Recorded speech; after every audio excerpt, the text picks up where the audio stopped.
Welcome to Shukla study point. आप सभी का स्वागत है आपके अपने YouTube channel Shukla study point में। मैं शिवम शुक्ला आप सभी दोस्तों का हार्दिक स्वागत करता हूं। आज के वीडियो के माध्यम से हम लोग चर्चा करेंगे जियोग्राफी के बारे में। और जियोग्राफी का खास करके जो बीए सेकंड सेमेस्टर के लिए इम्पोर्टेंट होगा उसके लगभग 100 से अधिक वन लाइनर क्वेश्चंस और आंसर्स के बारे में जानने का प्रयास करेंगे।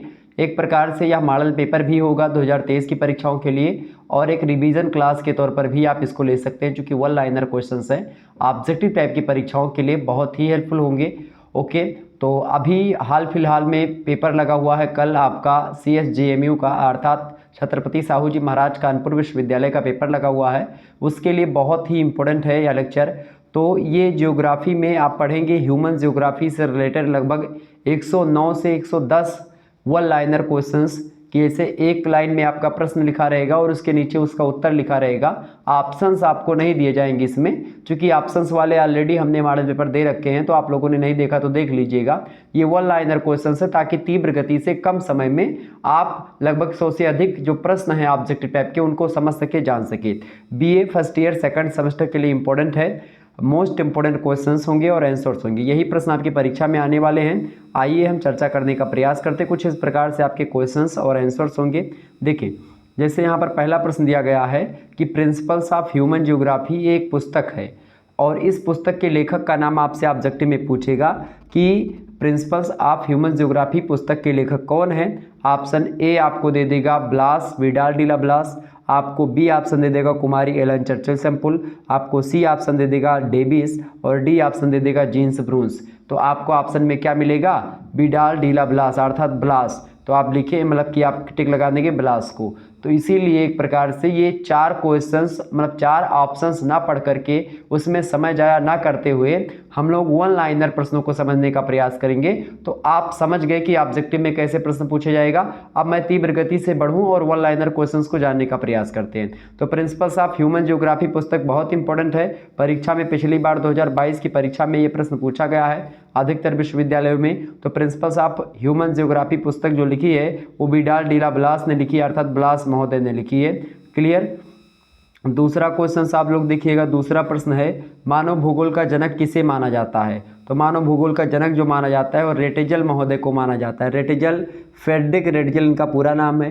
क्या नाम है भैया? और इन्हीं को मानव भूगोल का जन्मदाता भी कहा जाता है, रेटेजल महोदय को। ये बात ध्यान रखिएगा। तो प्रश्न आपसे क्या पूछा जा रहा है? मानव भूगोल का जनक कौन है?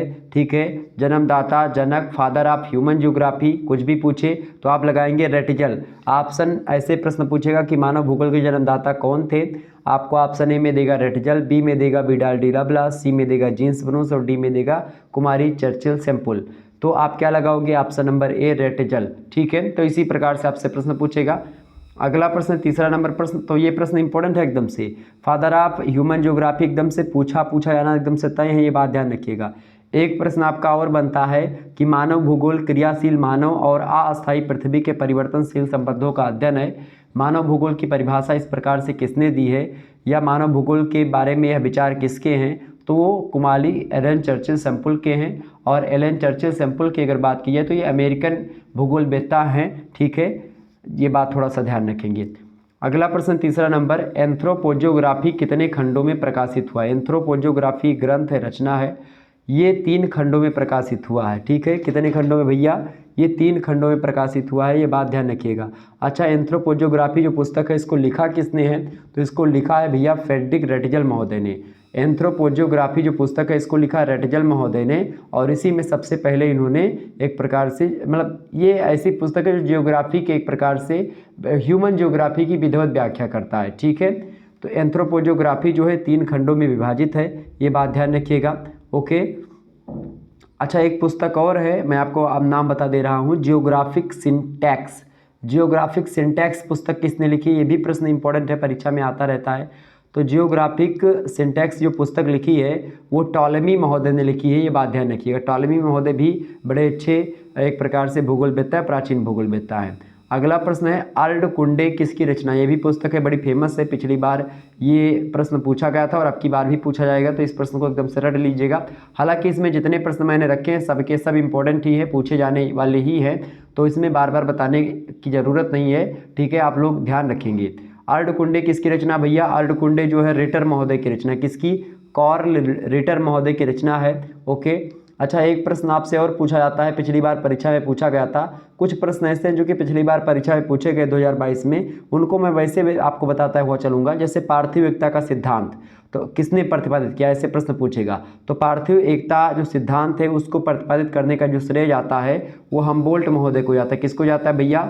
हमबोल्ट महोदय को जाता है। तो ये सब ध्यान रखिएगा, ऑब्जेक्टिव टाइप की परीक्षाओं में पूछे गए प्रश्न विभिन्न विश्वविद्यालयों में, क्योंकि तमाम प्रकार के पेपर्स जो होते हैं हमारे पास होते हैं, तो मैं ये पता लगता रहता है कि भाई किस विश्वविद्यालय में क्या पूछा गया, तो इसीलिए इंपॉर्टेंट क्वेश्चंस बताने में मुझे कोई दिक्कत नहीं होती और आसानी से आप लोग समझ भी पाते हैं।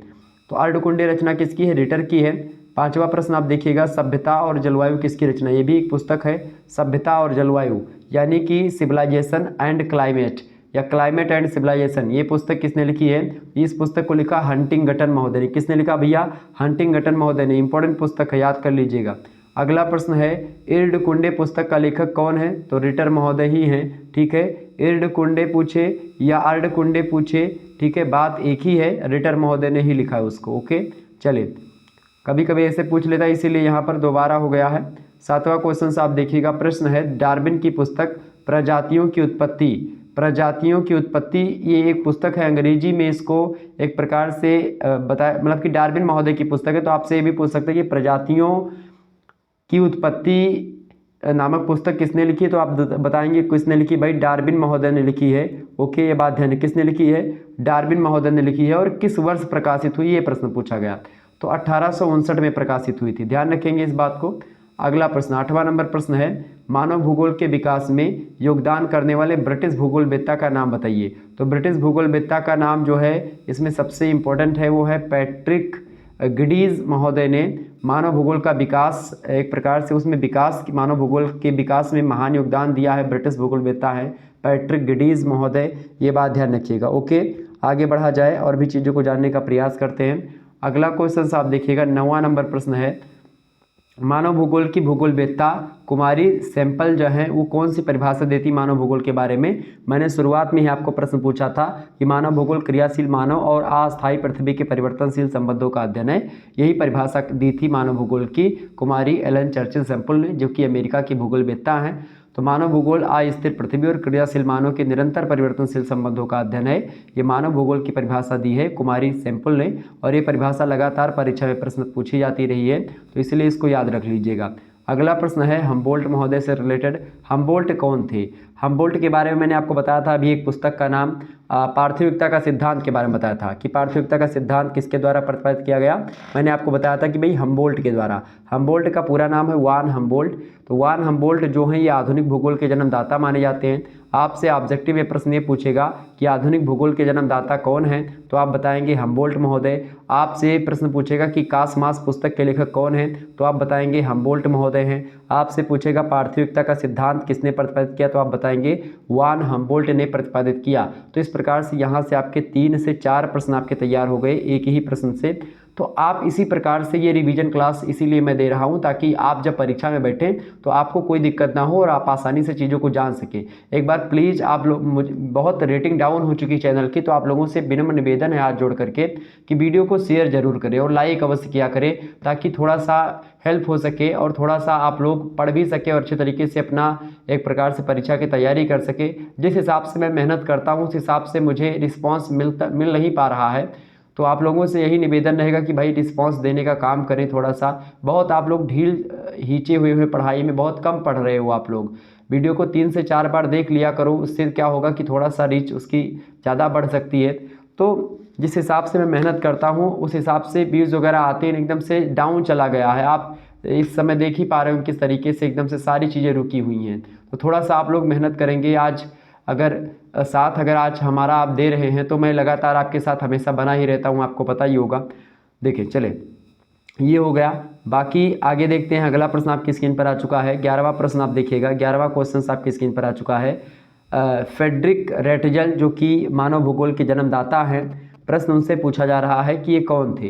तो मानव भूगोल के जन्मदाता हैं ये, और इन्होंने सर्वप्रथम मानव भूगोल को आधुनिक वैज्ञानिक ढंग से प्रतिपादित करने किया, और इसी कारण से इनको मानव भूगोल का जन्मदाता भी कहा जाता है। इनकी एक पुस्तक मैंने शुरुआत में ही आपको बताई थी, एंथ्रोपोजोग्राफी जो पुस्तक है ये फ्रेडरिक रेटजल महोदय की ही पुस्तक है। ये बात थोड़ा सा ध्यान रखेंगे। ओके, आगे बढ़ते, परीक्षा में प्रश्न पूछा जाता रहता है, इसीलिए मैं बार बार एक प्रश्न को बोलता रहता हूं ताकि आपके दिमाग में वो चीज़ें छप जाएं और आप आसानी से उसको जान पाएं।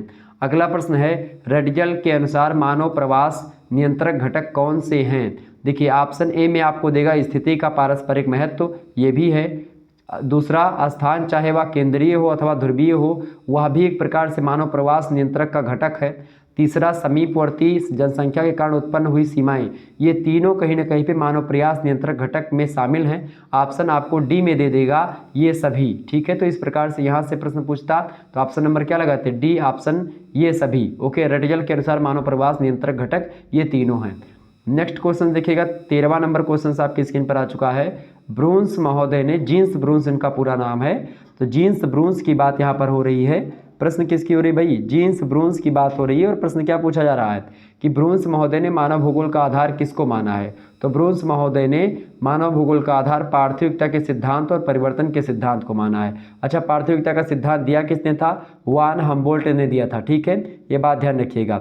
और ये बात क्लियर हो गई आपकी, आगे बढ़ा जाए। चलिए आगे बढ़ते हैं, अगला प्रश्न 14 नंबर प्रश्न है, मानव भूगोल तथा मानव विज्ञान में क्या संबंध है। दोनों ही मानव की प्रजातियों का अध्ययन करते हैं, शारीरिक बनावट का अध्ययन दोनों के अंतर्गत किया जाता है, जैविक लक्षणों के आधार पर विभिन्न प्रजातियों का वर्गीकरण भी दोनों में किया जाता है। चाहे मानव भूगोल की आप बात करेंगे चाहे मानव विज्ञान की आप बात करेंगे, दोनों में इन चीज़ों का अध्ययन किया जाता है। अतः दोनों परस्पर निकट का संबंध रखते हैं, रिलेशनशिप इनका एक प्रकार से नज़दीकी रिलेशनशिप है, अच्छा रिलेशनशिप है। नेक्स्ट क्वेश्चन देखेंगे, 15वां प्रश्न आपकी स्क्रीन पर आ चुका है। प्रश्न है, सभ्यता के आधार पर मानव भूगोल को किन किन भागों में विभाजित किया गया है। तो आप मतलब ए आप देखिएगा, अनिवार्य आवश्यकताओं का भूगोल पहला, दूसरा भूमि शोषण का भूगोल दूसरा, तीसरा सामाजिक भूगोल, चौथा राजनीतिक और पांचवा ऐतिहासिक भूगोल। तो ये सब जो है सभ्यता के आधार पर मानव भूगोल को इन इतने भागों में बांटा गया है, ये बात ध्यान रखिएगा, ऑब्जेक्टिव में प्रश्न आपसे बन सकता है सर।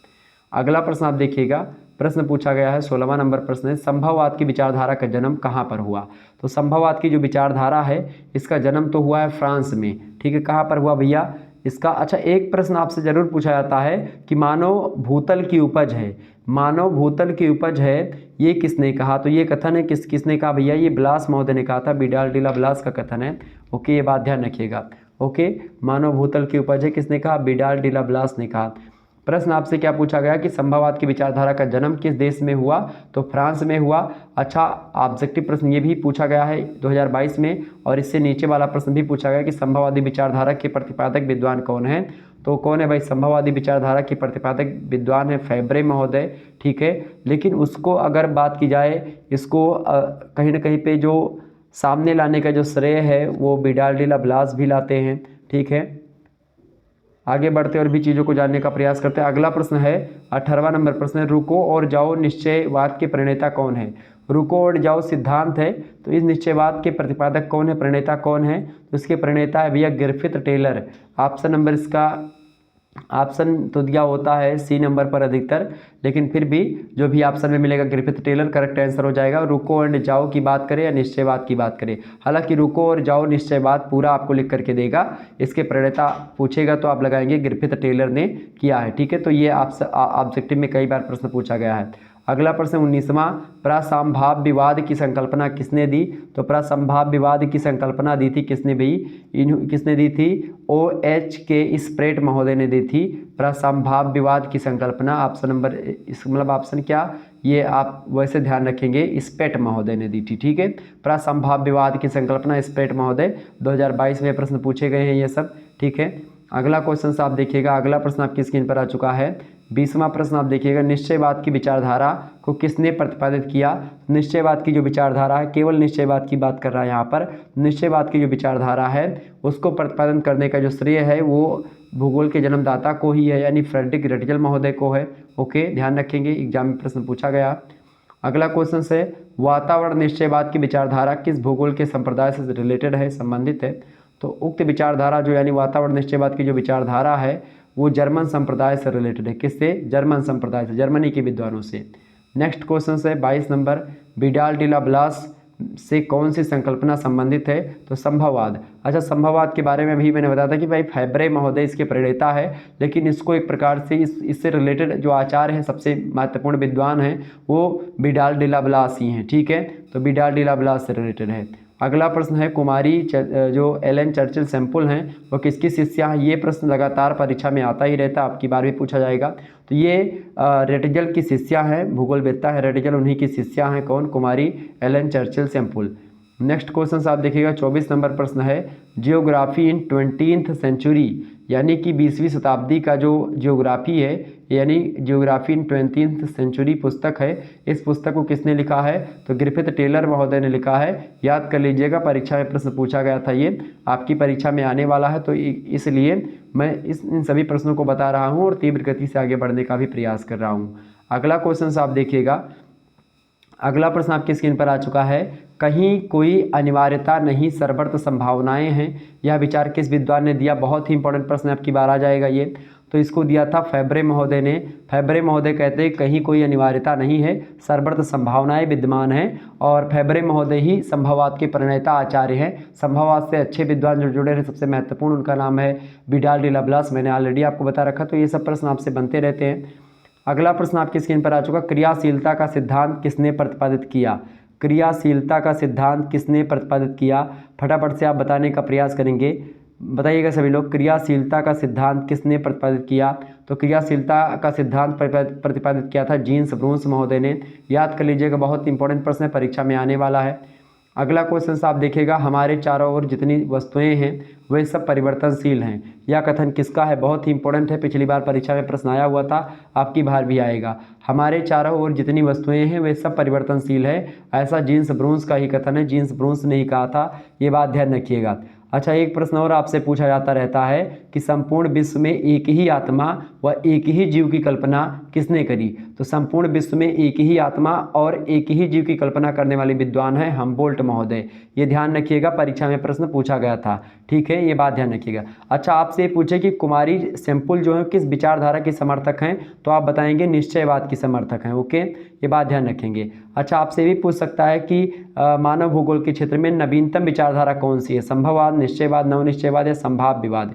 तो जो संभाव्यवाद है वो नवीनतम विचारधारा है, ये बात ध्यान रखेंगे। ओके, आगे बढ़ते हुए भी चीज़ों को जानने का प्रयास करते हैं। 28 नंबर क्वेश्चन आप देखिएगा, सौर शक्ति किस प्रकार की शक्ति है? तो एक भौतिक शक्ति है सौर शक्ति, ये प्रश्न भी पूछा गया था। नेक्स्ट क्वेश्चन देखिएगा, मानव जाति का पालना किस जलवायु को कहा जाता है?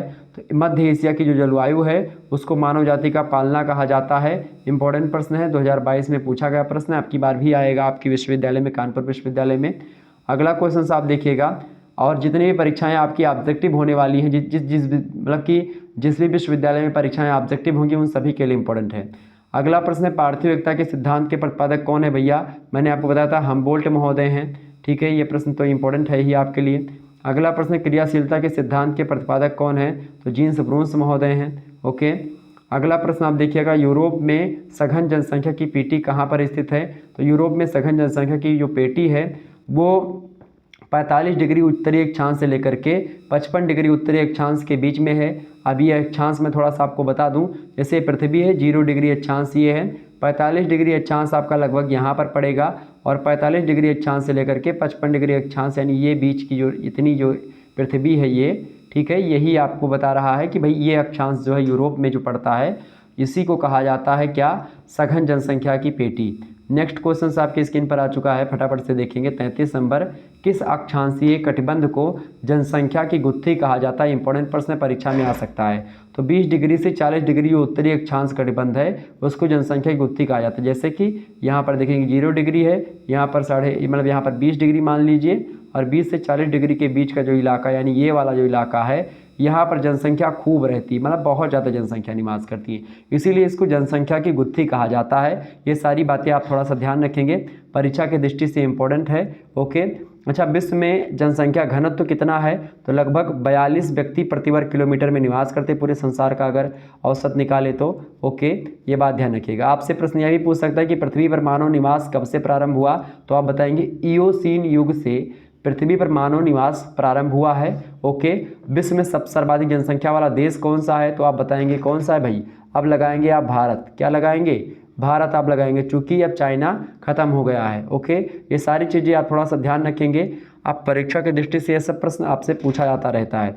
ओके, आगे बढ़ते हैं और भी चीज़ों को जानने का प्रयास करते हैं। अगला प्रश्न आप देखिएगा, 34 नंबर प्रश्न है, अमेजन बेसिन में विरल जनसंख्या घनत्व के लिए क्या उत्तरदायी कारक है। तो अमेजन एक नदी है, बेसिन माने नदी का एक प्रकार से पूरा का पूरा एरिया। नदी बेसिन में विरल जनसंख्या, अमेजन बेसिन में विरल जनसंख्या घनत्व के लिए उच्च तापमान और आर्द्रता उत्तरदायी, चूँकि अमेजन बेसिन में तापमान बहुत ज़्यादा होता है और आर्द्रता यानी कि नमी भी एक प्रकार से होती है, और इसी कारण मतलब पानी बहुत ज़्यादा बरसता है, वायु में नमी भी होती है और तापमान भी बहुत अपने उच्च पर होता है, अर्थात पानी बरसता है खूब ज़्यादा और तापमान बहुत ज़्यादा होता है, और इसीलिए वहाँ पर जनसंख्या बहुत कम रहती, विरल होती है। ठीक है, ये सब प्रश्न आपसे अगर एग्जाम में पूछेगा तो आप आसानी से कर पाएंगे।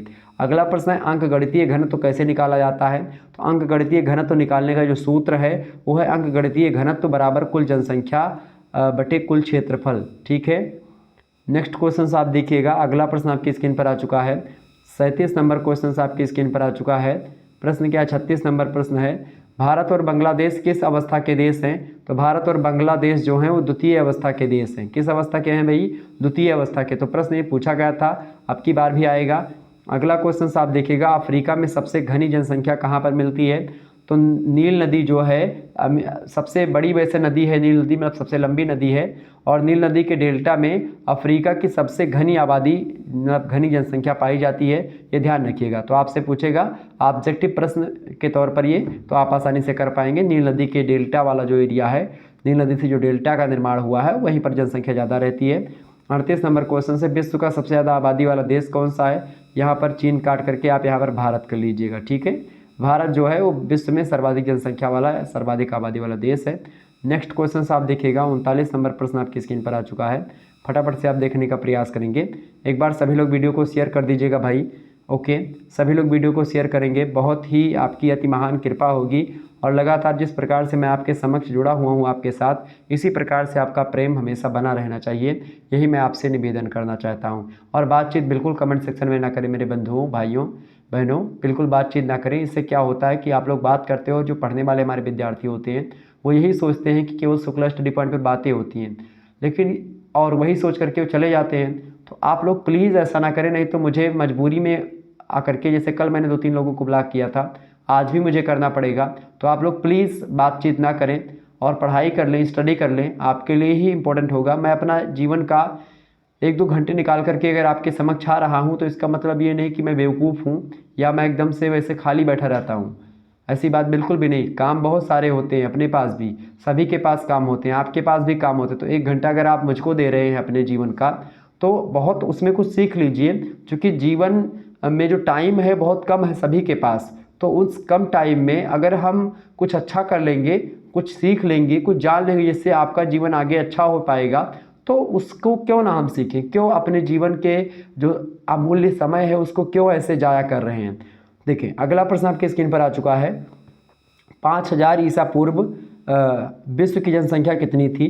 तो 50 से 200 लाख के मध्य विश्व की जनसंख्या, मतलब 50 से 200 लाख वर्ष के बीच में विश्व की जनसंख्या जो रही होगी वो मतलब 50 से 200 लाख के आसपास रही होगी विश्व की जनसंख्या 500 ईसा पूर्व। ठीक है, ये बात ध्यान रखिएगा।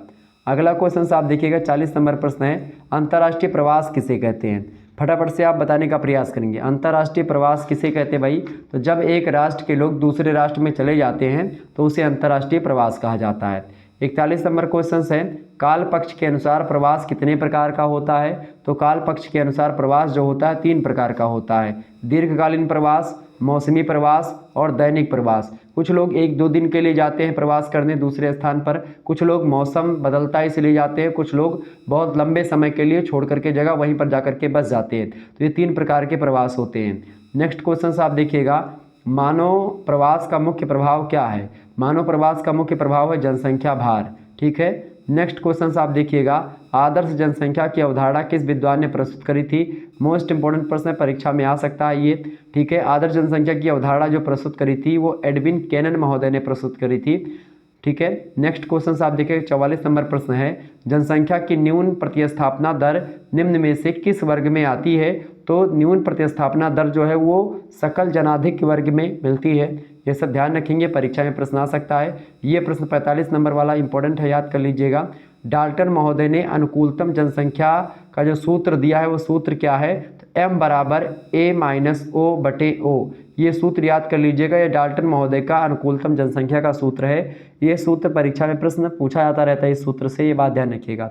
एक प्रश्न आपका पिछली बार पूछा गया था, प्रव्रजन सिद्धांत का जन्मदाता कौन है? तो ग्रिफिथ टेलर महोदय जो हैं वो प्रव्रजन सिद्धांत के प्रणेता हैं, जन्मदाता हैं, ये बात ध्यान रखिएगा। ओके, आगे बढ़ते हैं अगले प्रश्न की ओर। अगला प्रश्न आपकी स्क्रीन पर आ चुका है। क्लार्क महोदय ने, प्रश्न क्या है भाई? क्लार्क महोदय ने जनाधिक्य के कितने प्रकार बताए हैं? तो क्लार्क महोदय ने जनाधिक्य के 2 प्रकार बताए। कितने प्रकार बताए भैया? 2 प्रकार। इंपॉर्टेंट प्रश्न है, परीक्षा में आ सकता है। अगला प्रश्न आप देखिएगा 47 नंबर, जनसंख्या की न्यून प्रतिस्थापन दर किस वर्ग में मिलती है? तो सकल जनाधिक्य में जनसंख्या की न्यूनतम प्रतिस्थापन दर मिलती है कहाँ पर? सकल जनाधिक्य में। नेक्स्ट क्वेश्चन देखिएगा, जनाधिक्य किसे कहते हैं? जनाधिक्य क्या है भाई?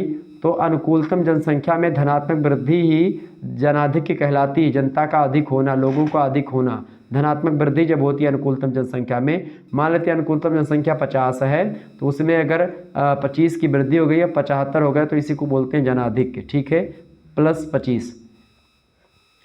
अगला क्वेश्चन साहब देखिएगा 49 नंबर प्रश्न है, अंग्रेज भारतीयों को मजदूरों के रूप में अफ्रीका ले गए, यह कौन सा प्रवसन कहा जाएगा? तो ये एक प्रकार से बलात् प्रवसन कहा जाएगा, क्योंकि ज़बरदस्ती यहाँ से भारतीय मजदूरों को अफ्रीका ले गए थे। ओके, ये बलात् प्रवसन कहा जाएगा। इंपॉर्टेंट प्रश्न है, ये प्रश्न पूछा गया था परीक्षा में। अगला क्वेश्चन आप देखिएगा 50वां नंबर प्रश्न है, अंतर क्षेत्रीय प्रवास किसके बीच में होता है? तो अंतर क्षेत्रीय प्रवास जो होता है वो उपनगरीय क्षेत्र की ओर होता है।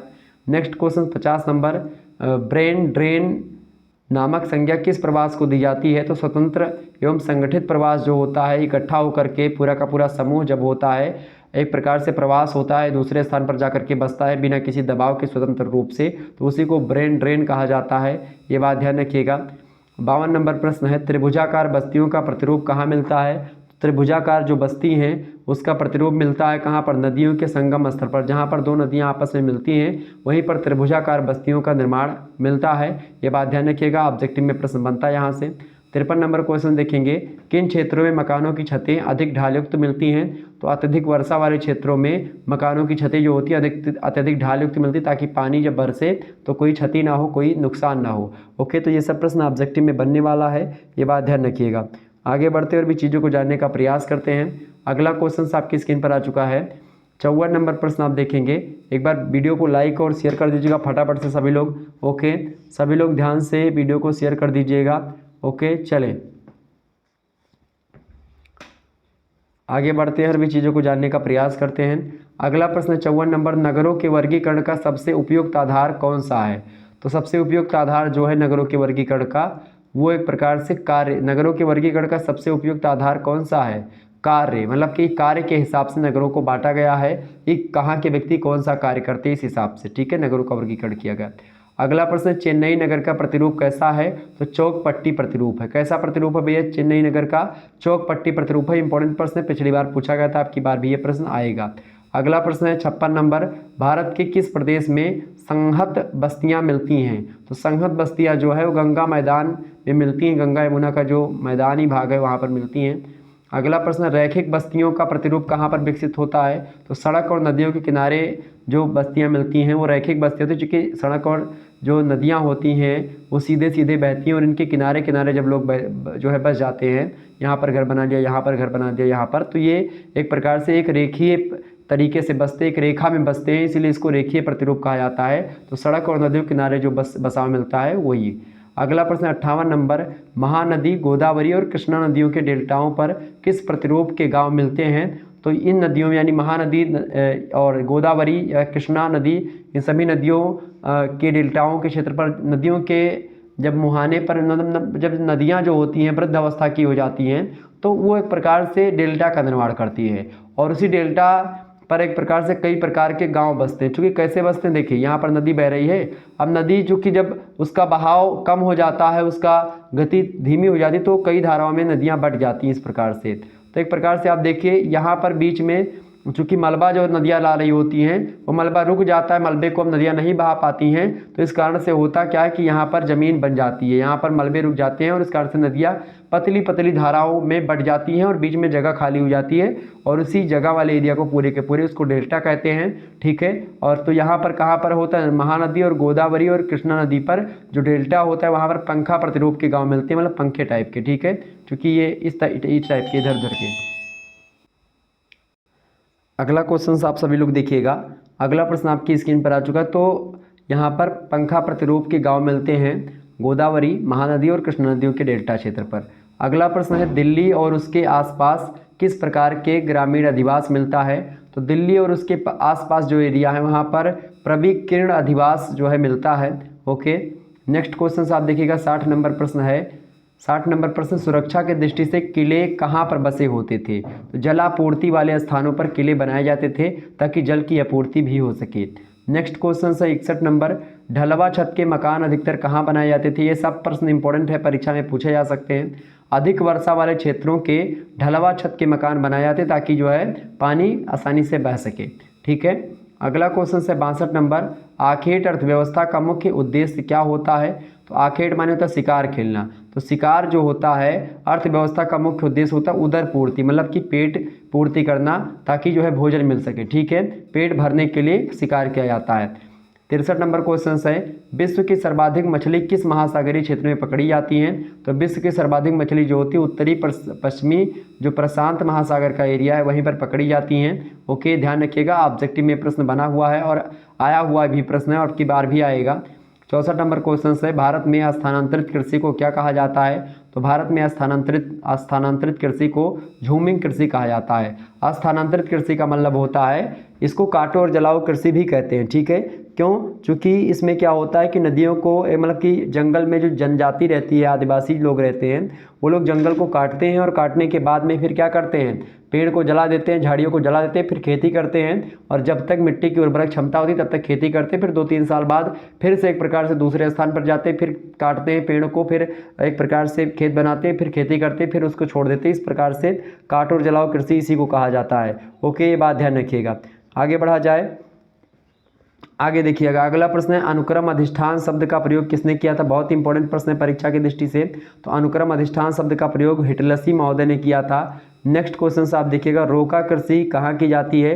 तो रोका कृषि जो है ब्राजील में स्थानांतरणशील कृषि को रोका कृषि के नाम से जाना जाता है। ये बात भी ध्यान रखिएगा, क्योंकि इस कृषि को अलग अलग जगहों पर एक प्रकार से अलग अलग नामों से जाना जाता है स्थानांतरणशील कृषि को। ठीक है, ये बात ध्यान रखिएगा। अच्छा, आपसे पूछता है कि झूमिंग कृषि किस प्रकार की कृषि है।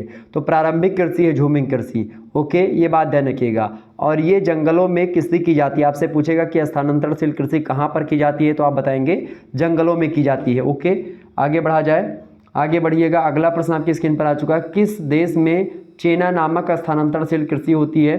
तो श्रीलंका में स्थानांतरणशील कृषि को चेना कहा जाता है। ओके, ये बात ध्यान रखिएगा, ऑब्जेक्टिव प्रश्न में ये प्रश्न पूछेगा। ठीक है, ये बात ध्यान रखिएगा, कल की परीक्षा में आने वाला। अगला प्रश्न आप देखिएगा, 68 नंबर है, विश्व में वनोत्पादों का संग्रह प्रमुख रूप से कहाँ पर होता है। तो उष्णकटिबंधीय सदाबहार वनों में वन उत्पादों का प्रमुख रूप से संग्रह होता है। बिल्कुल करेक्ट आंसर है ये। अगला क्वेश्चन आप देखिएगा, 69 नंबर प्रश्न है, शिकार अर्थव्यवस्था का प्रमुख उद्देश्य क्या है। उदर पूर्ति मतलब पेट भरने के लिए किया जाता है। अर्थव्यवस्था का प्रमुख उद्देश्य खास करके शिकार करने से कोई पैसा नहीं कमाता है पहले के ज़माने में, पहले प्राचीन ज़माने की बात कर रहा है यहाँ पर। ठीक है, तो वहाँ पर केवल पेट भरने के लिए लोग शिकार करते थे। अगला क्वेश्चन आप देखिएगा, 70 नंबर क्वेश्चन आपकी स्क्रीन पर आ चुका। फटाफट से आप लोग दिखने का प्रयास करेंगे। वीडियो को लाइक और शेयर अवश्य कर दीजिएगा ताकि इसी प्रकार से और भी वीडियोस आपको मिलते रहें। अच्छा, आपसे ये भी प्रश्न पूछ सकता है, पिछली बार पूछा गया था कि दुग्ध व्यवसाय के लिए सर्वाधिक प्रसिद्ध देश कौन सा है। तो आप बताएंगे कौन सा देश है भाई सबसे दुग्ध व्यवसाय के लिए। तो अपना भारत है, फिर या तो डेनमार्क वगैरह हैं। ठीक है, ओके। अच्छा, प्राथमिक व्यवसाय का सीधा संबंध किससे होता है, प्रकृति से, मानव से, यंत्रों से या फिर वन से। तो प्राथमिक व्यवसाय का सीधा संबंध प्रकृति से होता है, ये बात ध्यान रखिएगा। ओके, ये सब प्रश्न आपसे पूछता रहता है। और भी प्रश्न आपसे बन सकता है, पिग्मी कहाँ के निवासी थे भाई, तो पिग्मी जो है कांगो बेसिन के निवासी थे, कांगो नदी के एरिया में रहते थे। ओके, ये सारे प्रश्न आपसे बन सकते हैं। विश्व की पशुचारक जाति कौन सी है, तो आप बताएं किर्गिज जाति जो है विश्व की पशुचारक जाति है। और मानव का प्रथम आविष्कार क्या है, आग है मानव का प्रथम आविष्कार, ये भी प्रश्न पूछा गया था, ये सब प्रश्न ध्यान रखेंगे। अगला प्रश्न आपकी स्क्रीन पर आ चुका है, प्रसिद्ध मत्स्य उत्पादक क्षेत्र सेबल बैंक कहाँ स्थित है, तो ये जो है स्थित है कहाँ पर भैया, नोवा स्कोशिया प्रायद्वीप के दक्षिण पूर्व में स्थित है। ठीक है, प्रसिद्ध मत्स्य उत्पादक क्षेत्र सेबल बैंक। नेक्स्ट क्वेश्चन आप देखिएगा 71 नंबर प्रश्न है, भारत में स्थानांतरित शील कृषि को क्या कहा जाता है, तो भारत में इसको झूमिंग कृषि के नाम से जाना जाता है। ऑब्जेक्टिव में प्रश्न कई बार पूछा गया है। 72 नंबर क्वेश्चन आप देखिएगा, मानव विकास की प्रारंभिक अवस्था की प्रजाति कौन सी है, तो मानव विकास की प्रारंभिक अवस्था की प्रजाति है ऑस्ट्रेलोपिथेकस। ठीक है, नेक्स्ट क्वेश्चन आप देखिएगा, निएंडरथल मानव के जीवाश्म सर्वप्रथम कहाँ खोजे गए, इंपॉर्टेंट प्रश्न परीक्षा में आ सकता है। निएंडरथल मानव के जीवाश्म जो हैं वो सबसे पहले जर्मनी में खोजे गए थे। नेक्स्ट क्वेश्चन आप देखिएगा 74 नंबर, चांसलेड मानव किससे संबंधित है, तो चांसलेड मानव निएंडरथल से ही रिलेटेड है। निएंडरथल मानव जो है, निएंडरथल जिसकी खोज सर्वप्रथम जर्मनी में हुई, उसी से चांसलेड मानव संबंधित है। 75 नंबर क्वेश्चन आप देखिएगा, ऑस्ट्रेलिया व न्यूजीलैंड किस प्रकार मतलब किस सांस्कृतिक प्रदेश में सम्मिलित हैं, तो ऑस्ट्रेलिया और न्यूजीलैंड की अगर बात की जाए तो ये पाश्चात्य सांस्कृतिक प्रदेश में सम्मिलित हैं। नेक्स्ट क्वेश्चन आप देखिएगा, पीकिंग मानव का जीवाश्म किस अंग के रूप में प्राप्त हुआ है, तो पीकिंग मानव का जीवाश्म जो हुआ है वो दांत के रूप में हमको प्राप्त हुआ है, उसका दांत मिला है। ओके, बात ध्यान रखिएगा। आगे बढ़ते हैं और भी चीज़ों को जानने का प्रयास करते हैं। 77 नंबर क्वेश्चन आप देखिएगा, मानव का वैज्ञानिक नाम क्या है, होमो सेपियंस जो है मानव का वैज्ञानिक नाम है। इंपॉर्टेंट प्रश्न परीक्षा में कई बार पूछा गया, आपकी बार भी आएगा। अगला प्रश्न है, मेधावी मानव यानी होमो सेपियंस जिसको कहा जाता है, इसका उदय कब हुआ, तो मध्य पूरा पाषाण काल में मेधावी मानव का यानी कि होमो सेपियंस का जन्म हुआ है। नेक्स्ट क्वेश्चन से प्रश्न इंपॉर्टेंट है आपका। अगला प्रश्न है, ऑस्ट्रेलिया व न्यूजीलैंड किस सांस्कृतिक प्रदेश के अंतर्गत आते हैं, तो ये पाश्चात्य सांस्कृतिक प्रदेश के अंतर्गत आते हैं। दोबारा से रिपीटेड क्वेश्चन। अगला क्वेश्चन से 80 नंबर प्रश्न आप देखिएगा, काकेसाइड प्रजाति कहाँ पर मिलती हैं, तो काकेसाइड प्रजाति जो है वो पश्चिमी एशिया में आपको मिल जाएंगी। काकेसाइड प्रजाति ध्यान रखेंगे, इंपॉर्टेंट प्रश्न है। ओके, अगला क्वेश्चन आप देखिएगा 81 नंबर प्रश्न है, नासिका सूचकांक कैसे निकाला जाता है प्रजातियों का, नासिका सूचकांक निकालने के लिए नाक की चौड़ाई को नाक की चौड़ाई बटे नाक की लंबाई और गुणे 100, मान लेते हैं नाक की चौड़ाई 4 है और नाक की लंबाई 8 है, और तो गुणा करेंगे किससे, 100 से, तब निकलेगा नासिका सूचकांक 4 एकम 4, 4 दूनी 8, 2 एकम 2, 2 पंचे 10, यानी 50 निकलेगा आपका नासिका सूचकांक। ठीक है, इस प्रकार से निकाला जाता है। नेक्स्ट क्वेश्चन से 82 नंबर प्रश्न आप देखिएगा, प्रश्न है, प्रजाति वर्गीकरण के लिए सबसे अस्थायी लक्षण कौन सा है, तो प्रजाति वर्गीकरण के लिए सबसे अस्थायी लक्षण है कपाल सूचकांक। मोस्ट इंपोर्टेंट है, परीक्षा में प्रश्न पूछा गया कई बार। अगला प्रश्न है, गुहा के अनुसार, गुहा एक भारतीय विद्वान है, भूगोलवेत्ता है, तो भारत में मतलब कि गुहा एक विद्वान है, भूगोलवेत्ता हैं, तो गुहा महोदय के अनुसार अगर देखें तो भारत में बसने वाली सर्वप्रथम प्रजाति कौन सी थी, तो भारत में बसने वाली सर्वप्रथम प्रजाति थी एल्पोनाइड। ओके, इंपॉर्टेंट प्रश्न है। नेक्स्ट क्वेश्चन से, एनु प्रजाति कहाँ पर मिलती है, तो जापान में एनु प्रजाति मिलती है, इंपॉर्टेंट प्रश्न। अगला क्वेश्चन से, किस प्रजाति की चमड़ी का रंग पीला होता है, तो किस प्रजाति का रंग भाई चमड़ी का रंग पीला होता है, मंगोलाइड प्रजाति जो चाइना वगैरह में रहते हैं वो सब, उनकी प्रजाति ऐसी है जिनका चमड़ा का रंग पीला होता है। ठीक है, अच्छा आपसे ये भी पूछ सकता है कि भाई युर्त जो है, युर्त एक प्रजाति का घर होता है, निवास गृह है, वो किसका है, तो आप बताएंगे किर्गिज का होता है। ओके, गौंड जनजाति किस प्रदेश में रहती है, तो मध्य प्रदेश में गौंड जनजाति निवास करती है। ओके, इग्लू किस प्रजाति के घर को कहा जाता है, इग्लू किसको कहा जाता है, आप लोग इसको कमेंट करके आप बताने का प्रयास करेंगे। अच्छा, कराल किस प्रजाति के घर को कहा जाता है भाई, तो कराल मसाई के घर को कहा जाता है। ओके, ये सब थोड़ा सा ध्यान रखिएगा। आगे बढ़ा जाए, चलिए आगे बढ़ते और भी चीज़ों को जानने का प्रयास करते हैं। अगला प्रश्न आपकी स्क्रीन पर आ चुका है, 86 नंबर प्रश्न है, फटाफट से आप लोग देखने का प्रयास करेंगे। प्रश्न क्या है भाई, प्रश्न आपकी स्क्रीन पर आ चुका है, सभी लोग देखने का प्रयास करेंगे। इंपॉर्टेंट क्वेश्चंस है आपकी परीक्षा की दृष्टि से भी और वैसे जानकारी के लिए भी आपके लिए इम्पोर्टेंट ही है ये प्रश्न। कपाल सूचकांक का सूत्र क्या होता है, फटाफट से आप लोग देखने का प्रयास करेंगे। कपाल सूचकांक का जो सूत्र होता है वो क्या होता है भाई, कपाल सूचकांक का जो सूत्र होता है बताएंगे सभी लोग। कपाल सूचकांक का जो सूत्र होता है क्या होता है, तो कपाल सूचकांक बराबर होता है सिर की चौड़ाई बटे सिर की लंबाई गुणे 100। सिर की चौड़ाई मान लेते हैं 4 है, सिर की लंबाई 8 है, गुणे 100 कर देंगे, यानी कि 50 निकल आएगा कपाल सूचकांक आपका। ओके, नेक्स्ट क्वेश्चन आप देखिएगा, विभिन्न प्रजातियों का द्रवाण पात्र किसे कहा जाता है। तो विभिन्न प्रजातियों का द्रावण पात्र जो कहा जाता है वो किसको, भारत को कहा जाता है। ठीक है, किसको, भारत को, देश को। इंपॉर्टेंट प्रश्न परीक्षा में आया हुआ है। अगला क्वेश्चन है, प्रजाति प्रवास कटिबंध सिद्धांत किसने प्रस्तुत किया। इंपॉर्टेंट प्रश्न है।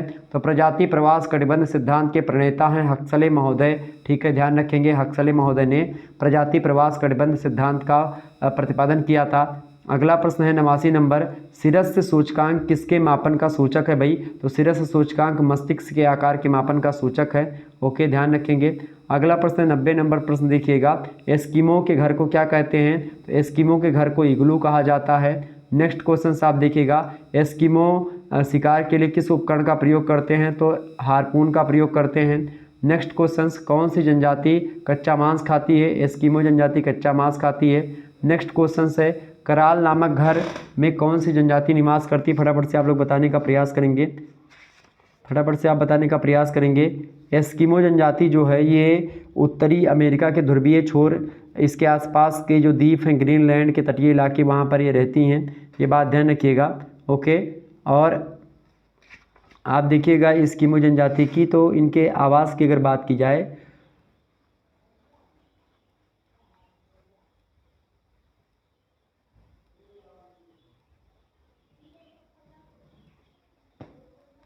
ये चमड़े के बने हुए शिविर में रहते हैं एस्किमो, और उसके ट्यूपिक कहा जाता है। किसे, उसको क्या कहते हैं भाई, उसको ट्यूपिक कहा जाता है। और ख़ास करके इनके निवास के अंदर भी सील मछली के चमड़े को मढ़ दिया जाता है। जब उसको मढ़ दिया जाता है तो उसको फिर इग्लू कहा जाता है। जो जहाँ पर आपने देखा इग्लू, मैंने आपको बताया था कि भाई इग्लू किसको कहा है, तो एस्किमो के घर को ही कहा जाता है इग्लू। ठीक है, अगला प्रश्न है, क्राल नामक घर में कौन सी जनजाति निवास करती है। तो क्राल नामक घर में कौन सी जनजाति रहती है भाई, फटाफट से आप बताने का प्रयास करेंगे। कराल नामक घर में कौन सी जनजाति रहती है। तो मसाई जनजाति जो है वो कराल नामक घर में रहती है। 20 से 50 तक झोपड़ियों के एक पड़ाव को कराल कहा जाता है। कराल जो होता है एक दल अथवा एक परिवार का समूह उसमें रहता है, और इस प्रकार से कराल कहा जाता है वो। अगला प्रश्न है 94 नंबर प्रश्न है, बुशमैन कहाँ के निवासी हैं। कालाहारी मरुस्थल में बुशमैन निवासी हैं।